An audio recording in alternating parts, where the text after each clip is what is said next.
Kabi-kabilang pulong at iba't ibang event ang dinaluhan ni Pangulong Ferdinand R. Marcos Jr. nitong nakalipas na linggo. Nagkaroon rin ng pagkakataon ng Pangulo na sumagot sa ilang kontrobersiya. Ang mga aktibidad ng Pangulo, ating balikan sa ulat ng aking partner na si Clazel Pardilla. Sa pagtulak ng kaunlaran at adhikaing makapagbigay ng dekalidad na serbisyo sa mga Pilipino, hinikayat ni Pangulong Ferdinand R. Marcos Jr. ang pagbabayad ng tamang buwis sa pagsisimula ng 2025 National Tax Campaign ng Bureau of Internal Revenue nitong Martes. Sa ilalim ng administrasyon ni Pangulong Marcos, naitala ang 2.86 trillion pesos na koleksyon ng buwis noong 2024, pinakamataas sa loob ng 20 taon. Sa bawat buwis ng ating tapat na binabayaran, tayo ay hindi lamang nag-aambag sa kaban ng bayan, tayo rin ay nagtatayo ng isang maunlad na Pilipinas. We will hold those who continue to circumvent our system accountable. Nagtalaga ng bagong pinuno ng Philippine Health Insurance Corporation si Pangulong Ferdinand R. Marcos Jr. Nitong Miyerkules tanumpay kay Pangulong Marcos si Dr. Edwin Mercado bilang Presidente at Chief Executive Officer ng PhilHealth. Nangako siyang tututukan ang financial management, digitalization at pagpapalawak ng benepisyo sa PhilHealth alinsunod sa direktiba ni Pangulong Marcos. Nakipagpulong din si Pangulong Ferdinand R. Marcos Jr. sa Metro Manila Development Authority. Tinalakay ang mga hakbang para maibsan ang mga pasakit ng mga commuter. Sisimulan na ang rehabilitasyon ng EDSA sa susunod na buwan ng Marso at maglalagay ng mga underpass at overpass sa C5.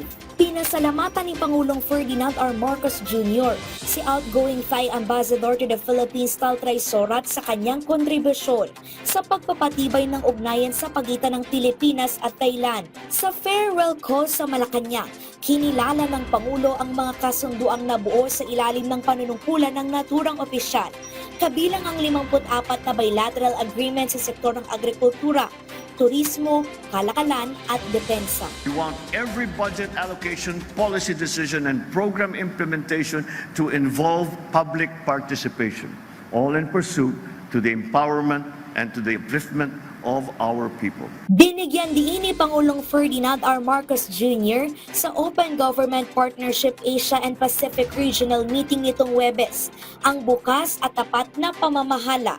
Sa pamamagitan ito ng pagbubukas ng pintuan ng gobyerno sa mga civil society group sa pagbuo ng mga polisiya, proyekto at programa ng pamahalaan. Malugod na tinanggap ni Pangulong Ferdinand R. Marcos Jr.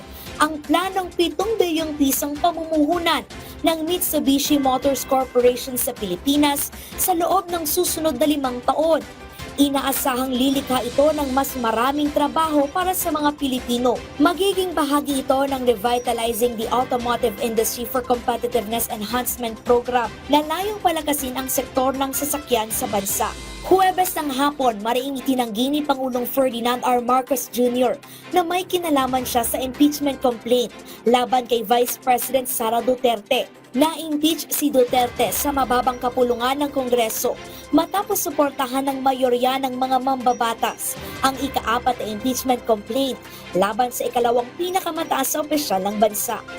No, the executive cannot have a hand in the impeachment. Walang role ang executive sa impeachment. I do not give guidance to Congress. We are independent of each other. Pinangunahan ni Pangulong Ferdinand R. Marcos Jr. ang pagdiriwang ng ika-100 at 23 anibersaryo ng Bureau of Customs nitong Biyernes. Ipinagmalaki ng pamahalaan ang collection performance ng BOC na karaang taon na pumalo sa 931 billion pesos, mas malaki kumpara noong 2023. Nakipagpulong din si Pangulong Ferdinand R. Marcos Jr. kay United Arab Emirates Minister of Investment Mohammed Hassan Al-Suwaidi. Kapwa tinalakay ng dalawang leader ang pagbubukas ng mas maraming oportunidad sa sektor ng infrastruktura, malinis na kuryente, artificial intelligence at edukasyon. Matapos kilalanin ng UAE ang potensyal ng Pilipinas bilang sentro ng negosyo at kalakalan sa rehiyon.